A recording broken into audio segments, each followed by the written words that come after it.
Assalamualaikum, selamat pagi anak-anak. Sebelum memulai pelajaran pagi hari ini, alangkah baiknya kita berdoa terlebih dahulu.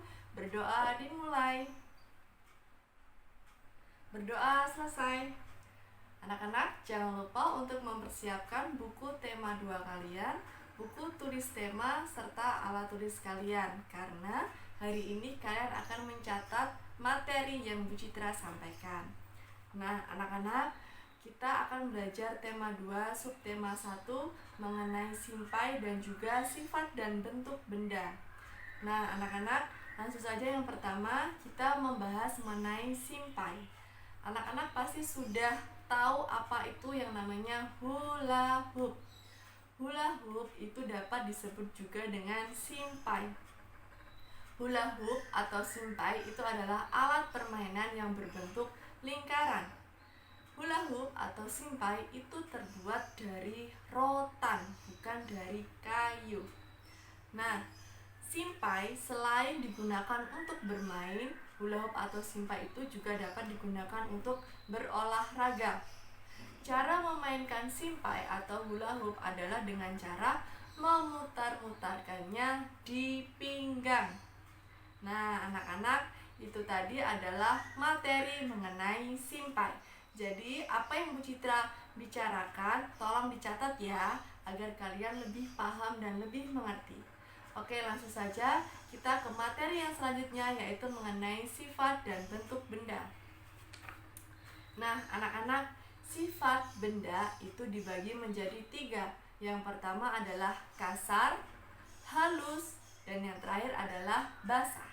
Oke, untuk sifat benda kasar, contohnya adalah amplas, kemudian batu, kulit pohon, dan yang terakhir adalah pasir. Itu adalah contoh benda kasar. Kenapa dikatakan kasar? Karena permukaan yang terdapat di 4 benda tersebut ketika kita pegang itu akan kasar atau tidak rata. Yang kedua adalah sifat benda halus. Contohnya adalah seperti tisu, kapas, kertas, dan juga bulu. Mengapa dikatakan benda halus? Karena ketika kita memegang permukaan keempat benda tersebut, itu adalah rata dan halus.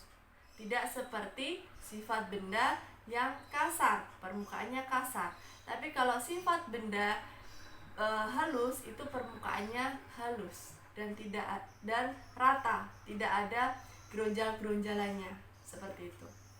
Dan yang terakhir adalah sifat benda basah. Contoh benda basah itu ada banyak. Contohnya seperti air, kemudian susu, sirup. Nah, itu tadi adalah contoh sifat benda basah.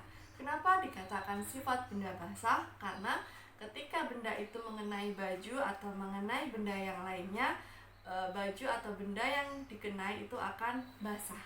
Seperti itu. Nah, itu tadi adalah sifat benda ya.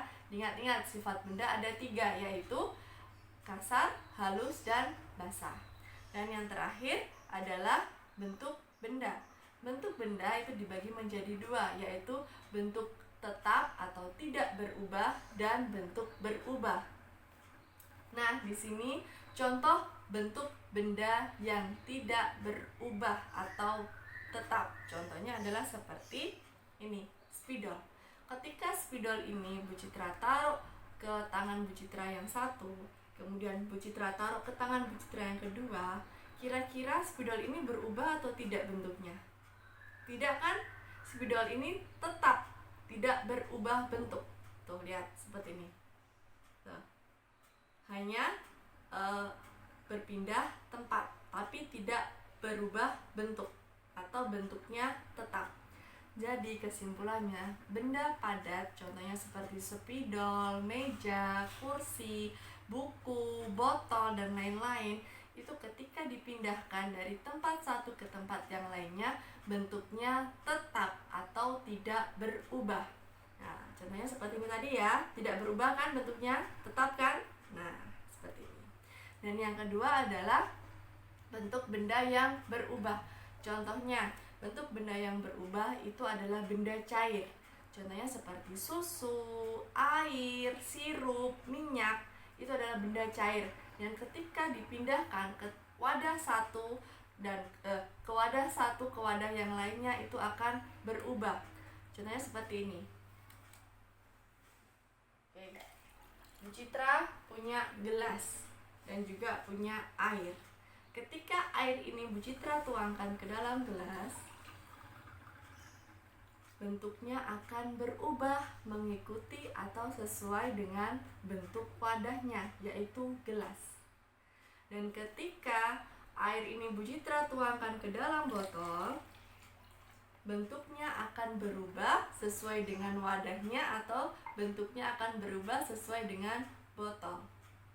Jadi kesimpulannya adalah benda cair seperti air, minyak, susu, sirup, ketika dia dipindahkan dari wadah satu ke wadah yang lainnya, dia akan berubah sesuai dengan wadah yang ditempatinya atau berubah sesuai tempat yang ditempatinya. Kemudian contohnya seperti ini. Susu ketika Bu Citra taruh ke dalam botol, dia akan berubah menyerupai botol. Nah, berubah sesuai dengan tempat yang ditempatinya. Sama dengan ini juga, ketika susu dituang ke dalam gelas, maka bentuknya juga akan berubah menyerupai gelas. Bentuknya akan berubah sesuai dengan tempatnya, yaitu gelas, seperti ini. Nah, anak-anak, itu tadi adalah bentuk benda yang dapat berubah dan tidak dapat berubah. Oke. Nah, Bu Citra harap apa yang Bu Citra sampaikan hari ini dapat bermanfaat bagi kalian semua. Dan jangan lupa untuk selalu belajar di rumah ya, anak-anak. Nah, segitu dulu apa yang bisa Bu Citra sampaikan. Kurang lebihnya Bu Citra mohon maaf. Wassalamualaikum warahmatullahi wabarakatuh. Selamat pagi anak-anak. Dah.